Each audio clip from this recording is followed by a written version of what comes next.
Welcome to the Godly Glow. I want to ask you something, and I want you to actually sit with the question before you answer it. When was the last time you felt full?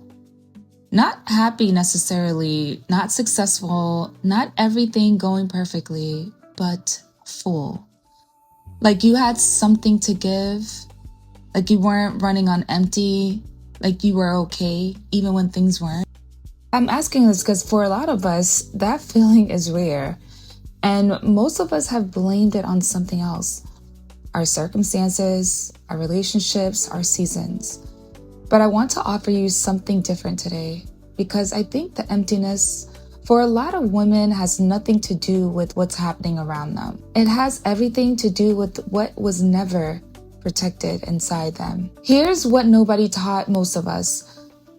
We were taught to be kind, to be giving, to show up for other people, to be available, not to be selfish, right?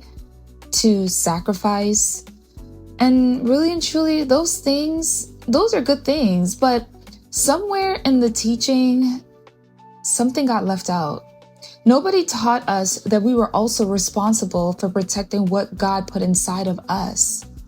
Nobody taught us that your peace is sacred, your energy is limited, your capacity has a boundary, and that boundary is not selfish. That boundary is actually stewardship.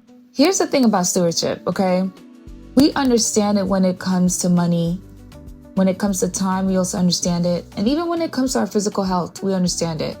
But we've never applied it to the very thing that matters most, the inner life, our inner self, the spiritual life, the part of us that God actually lives in. But when that part goes unprotected, everything suffers. So the question is, what is a spiritual boundary? Because it's definitely not a wall. It's not you closing yourself off from the world. It's not you becoming hard or unavailable or cold. A spiritual boundary is a decision. It's a decision to protect what God has placed inside of you so that it can actually do what it was meant to do. Think about it this way. If God placed a calling in you, a purpose, a gift, a light, and you give everyone unlimited access to that energy, to that time you have, your peace, your emotions, without any protection, what happens to that calling? Well, it gets buried. That's what happens.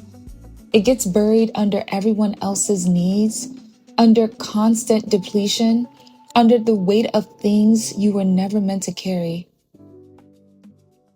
You see, Proverbs chapter 4, verse 23 says, guard your heart above all else, because everything you do flows from it.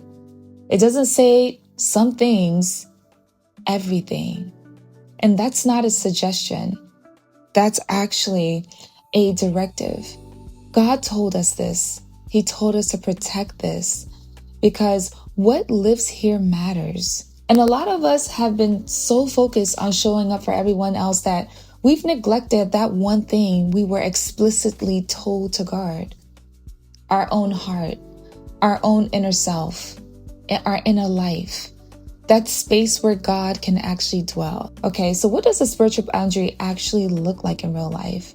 It looks like knowing which conversations drain you spiritually and choosing not to have them at midnight or at any time, right? When you have nothing left. It looks like recognizing which relationships constantly leave you feeling less like yourself and making a decision about them and sticking to that decision.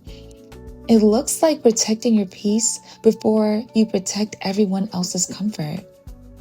It looks like saying no. Not because you don't care, but because you understand that a yes right now costs you something you can't afford to lose. It looks like guarding what you've been praying for before you actually see it come to pass. Because here's the thing I've learned. Some things die in the wrong conversations. Some seeds don't survive being exposed too early. Some callings need a season of silence before they can survive being spoken. That protection, that's not fear. That's not isolation. That's real wisdom. That's real stewardship. That's a real spiritual boundary in action. So, all right, I want to close with this. You were never supposed to give everything away. You were never supposed to be so available that there was nothing left of you. You were never supposed to pour and pour and pour with no one pouring back. That's not godliness. That's depletion. And God never asked for your depletion. He asked for your stewardship. He asked you to guard what He put in you, so that what He put in you could actually do what it was designed to do. The glow God placed inside of you, that glow needs protection to shine. And the most spiritual thing you can do is to learn how to protect that glow. This week, I'm going to be sharing 5 signs that your spiritual boundaries might need some attention. Make sure you're subscribed so you don't miss it. And if this resonated with you, share it with a woman who needs to hear it, because someone taught us to give everything away. And it's time someone taught us how to protect what God put in us. Until next time, I'll see you.